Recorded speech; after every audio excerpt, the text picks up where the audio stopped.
susundan na natin yung ano natin, hindi na bumalik yung ano natin, yung nagja-jogging.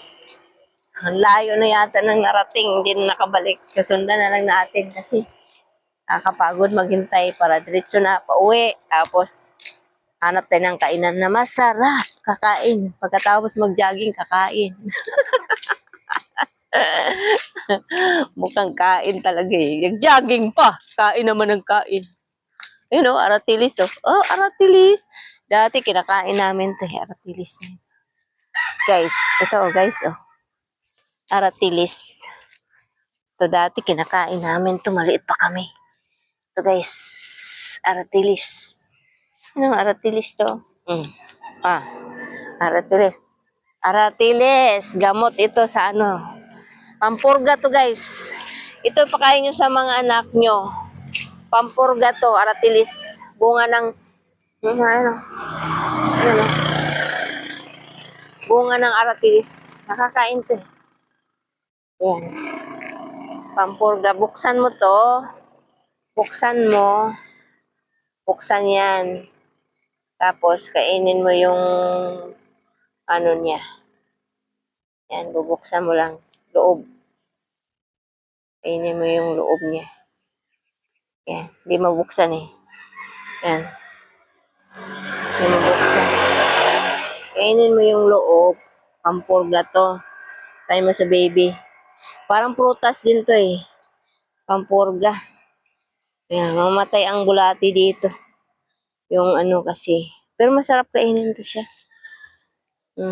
Pero nung maliit pa kami, ito kinakain namin. Ang dami nito sa amin eh. Ano. Ito may ano dito. Aratilis. Manghatay ng aratilis bunga. Kainin natin. Para tayong ibon. Ito kinakain namin yan dati. Pati nung maliit pa kami. Hanap tayo ng bunga ng aratilis. Hanap tayo hinog. Hinog. Walang hinog. Hanap tayo ng hinog. Hinog na aratilis. Walang bunga? Wala. Kasi pag tag-init, maraming bunga to. Pag sa ganitong panahon, magdi-December, parang laging umuulan, wala siyang bunga. Hindi lang, wala. Hindi tagbunga ng aratilis ngayon. Walang bunga. Yan. Atay nakuha, walang bunga. Aratilis. Ba? Walang bunga. Ito na lang tayo.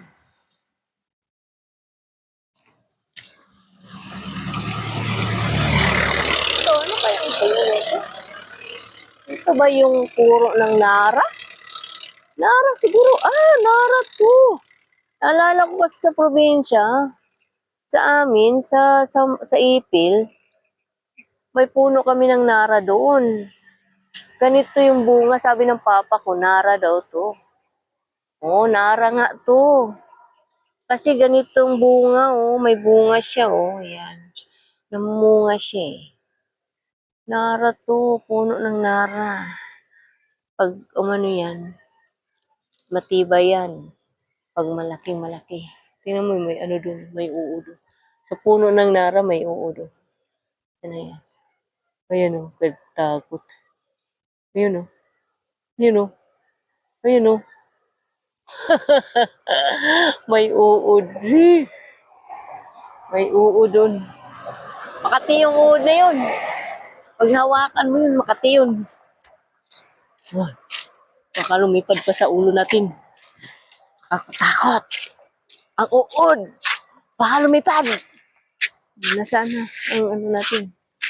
Baka hindi tayo makita. Masalisihan tayo. Ating contestant for marathon boy. Contestant para marathon. Uy, may ano pala dito. Ano to? Opa Lechon, the best lechon in town. Ano yan? Order now. May ano sila, parang catering yan. 5 whole lechon, get 9 freebies. Start with 15 kilos live weight. 15 kilos? Ano yun? Piglet pa yun. 15 kilos na baboy lechonin. Piglets pa yun ah. Baktin. Diba? Tapos may mga ano siya, freebies niya. Lechon git.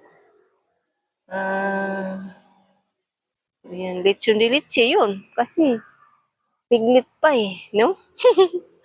At saka may spaghetti, may puto, fried chicken, barbecue, biko, Shanghai. Ano pa iba? Oh, di ba? Yan. Package yun. Package bill. Package catering pag mag-order ka. Order ka ng ano.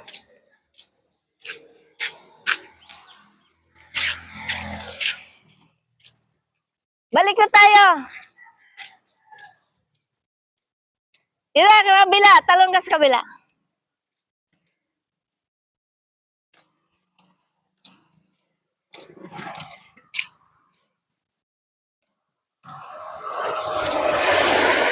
Kabila ka dumaan! Itong halaman na to, marami to sa probinsya namin dati. Alala ko sa bakura ng lola ko. Maraming ganitong halaman nung araw. Diba, sa Mindanao. Bakura ng lola ko. Maraming ganito. Maliit pa kami, nilalaro namin to. May bunga to eh. Yun may bunga. Ayun ito, tanim ito. Ito tanim yan. Yun Similia. Kalin kayo natin, taranin natin doon. Kasi bulaklak yan eh. Bulaklak to eh. Kalin natin, kaganim natin sa bakuran. Bulaklak. Lagay sa bulsa natin. Bulaklak yan. Bulaklak. Ayan. Tanim natin. Ayan, sinasabi ko guys. Ayan nagsasalin siya ng tubig. Ayan, nagsasalin ng tubig. Ayan susupply ng tubig yan. Nagsasalin ng tubig. Nagsasalin ng tubig. Nagsasalin ng tubig. Yan. Salo ng tubig yan.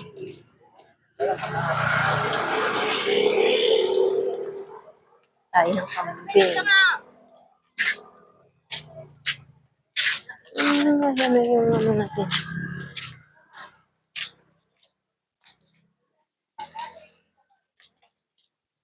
Diba? Sabi nung nagja-jogging natin, lumabas daw yung mga uhog kasi walang exercise sa katawan eh. Ngayon, mag-jogging siya para lumabas yung mga uhog sa ilong. Matuyo yung sipon kasi walang exercise sa katawan. Ayan, para gumalaw-galaw yung mga buto-buto, mga laman-laman at lumabas, gumaling yung sipon. Diba? Bata. Sakit sa ulo. Parang probinsya lang, di ba? Parang nasa bundok lang. Kalagay ang bata sa ulo ng tata.